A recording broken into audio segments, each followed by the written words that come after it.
Jesus ను creation ministries ద్వారా ఈ రీతిగా ప్రతిరోజు ఆత్మీయ అనుదిన ఆహారముని మీకు అందించుటకు దేవుడిస్తున్నటువంటి కృపను బట్టి దేవునికి ఎనలేని కృతజ్ఞతలు. వాక్య ధ్యానంలోనికి మనం వెళ్దాము.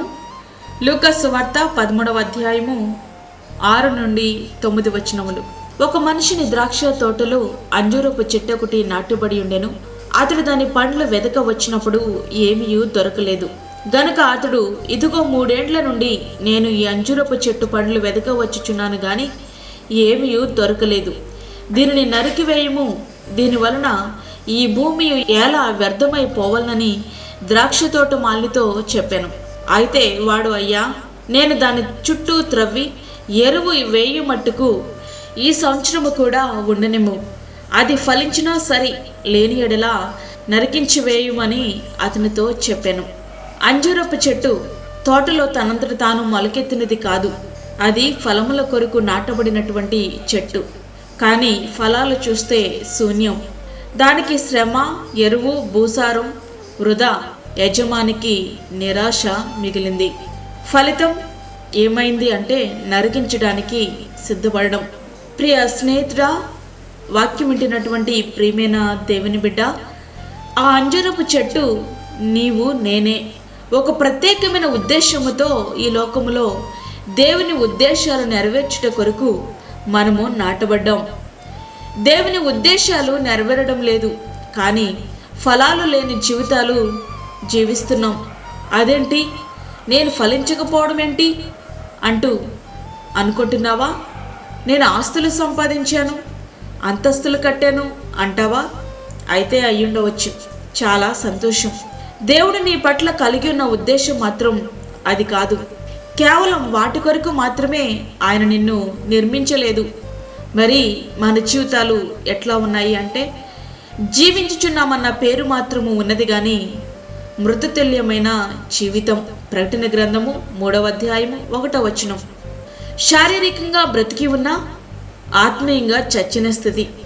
పైకి పరిశుద్ధ జీవితం జీవిస్తున్నామంటున్నా ఆత్మ నడిపింపు లేని స్థితి. విశ్వాసినంటూనే క్రియలు లేని జీవితం. పైకి భక్తి గలవారమని చెప్పుకుంటున్నాము కానీ ఆయన శక్తిని ఆశ్రయించలేని దుస్థితి. దేవునిని మహిమపరుస్తున్నాం అంటూనే తనను తాను గణపరుచుకునే స్థితి.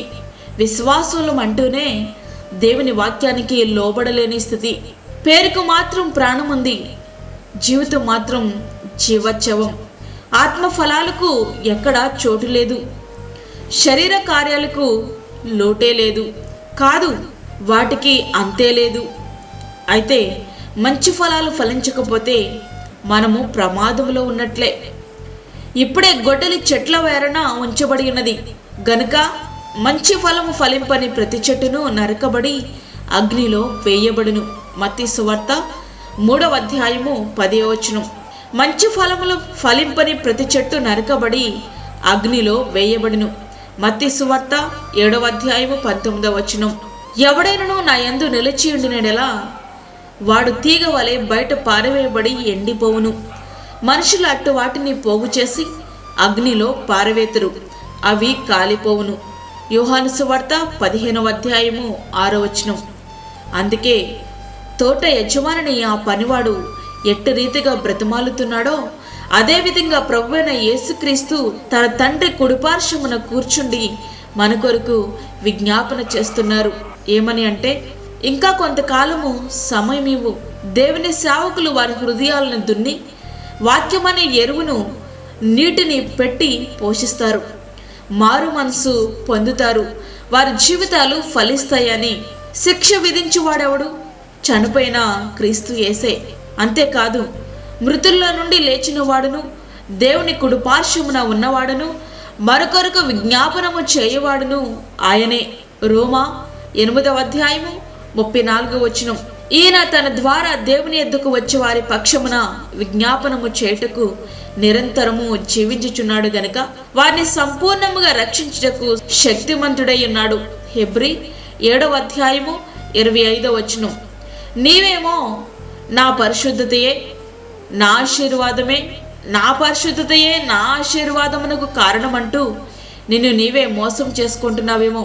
నీకు నచ్చినట్లుగా జీవిస్తున్నా దేవుని అనుగ్రహం నీ మీద ఎందుకుందో తెలుసా?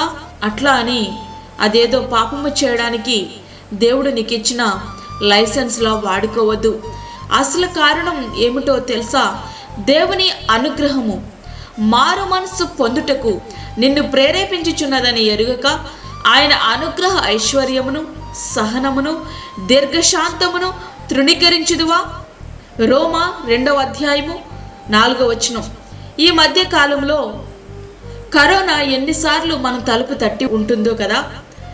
దేవుని కోసం జీవించిన సేవకులు సైతం ఈ లోక యాత్రను ముగించి ఉండగా జీవించడానికి మనకున్న అర్హతలేమిటి? ఆయన అనుగ్రహము తప్ప.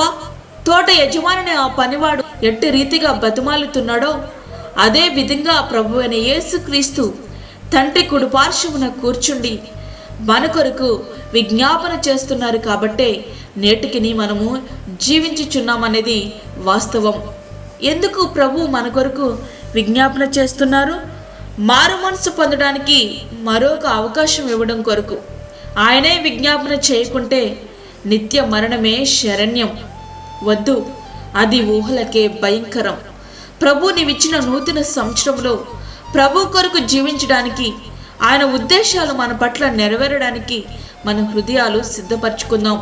అట్టి కృప ధన్యత దేవుడు మనకు అనుగ్రహించునుగాక. ఆమేన్. వాక్యం విన్నటువంటి ప్రియమైన దేవుని బిడ్డలారా, ప్రార్థనలో ఏకీభవించండి.